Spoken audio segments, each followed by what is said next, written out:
Welcome back to Press Review. Let's start by taking a look at today's front pages in the Middle East.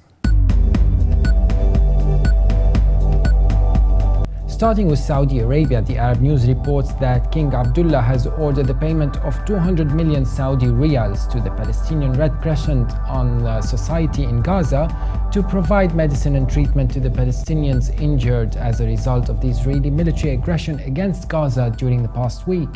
The paper also reports that the Ministry of Labour said it is mandatory on all recruitment companies to provide substitutes for runway maids to their employers over the entire term of their contracts.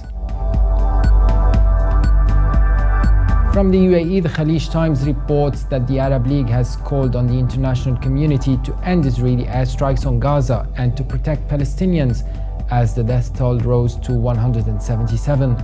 The paper also reports that an Egyptian court has overturned a ruling that had banned senior members of ousted dictator Hosni Mubarak's party from contesting upcoming parliamentary elections. From Iran, the Tehran Times reports that the administration of President Hassan Rouhani has unveiled a package of plans which can bring about a notable growth in the national economy. The paper also reports that Iranian Foreign Minister Mohammad Javad Zarif met US Secretary of State John Kerry in Vienna yesterday for a second day to discuss key issues which have slowed down the progress of ongoing talks between Iran and the major powers on Tehran's nuclear program. From Beirut, the Daily Star reports that Israel unleashed an artillery barrage on the outskirts of villages near the southern port city of Tyre around midnight at a rate of one shell every minute. The paper also reports that Parliament will likely convene Thursday to pass laws authorizing Eurobonds and extra budgetary spending necessary to pay public sector employees. The Egypt Independent reports that White House spokesperson has said Egypt has been invited by the United States to attend next month's African Leaders Summit in Washington, reversing its initial decision not to let Egypt participate. The paper also reports that the Cairo Court of Appeals has rejected a request submitted by the lawyer of the defendants in the Tahrir Square sexual assault case to replace the panel and fine him 4,000 Egyptian pounds. Now let's have a look at the top Middle East headlines in papers from the UK.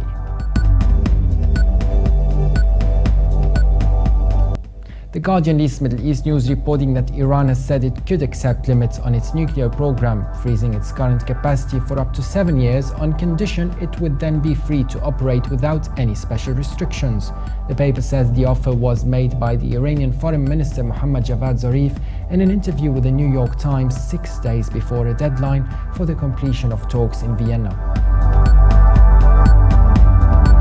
The Independent leads Middle East news reporting that the UN has said almost 80% of Palestinians killed in Gaza by Israeli bombardments have been civilians, as the report raised concerns about the respect for international humanitarian law.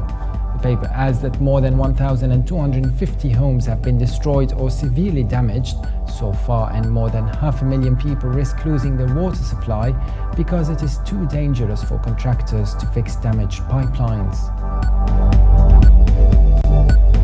Also from the UK, The Telegraph leads Middle East news with Iraq reporting that the Iraqi army launched an assault on Tuesday morning to try to retake the militant-held northern Iraqi city of Tikrit. The paper says the attempt to retake Tikrit, which fell on June the 12th to the Sunni insurgents led by the extremist Islamic State group, began 2.5 weeks ago.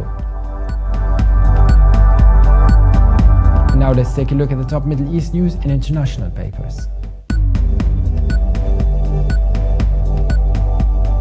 From Germany, the Deutsche Welle reports that the armed wing of the Palestinian militant group Hamas appears to have rejected Egyptian ceasefire proposals to end a week-long conflict.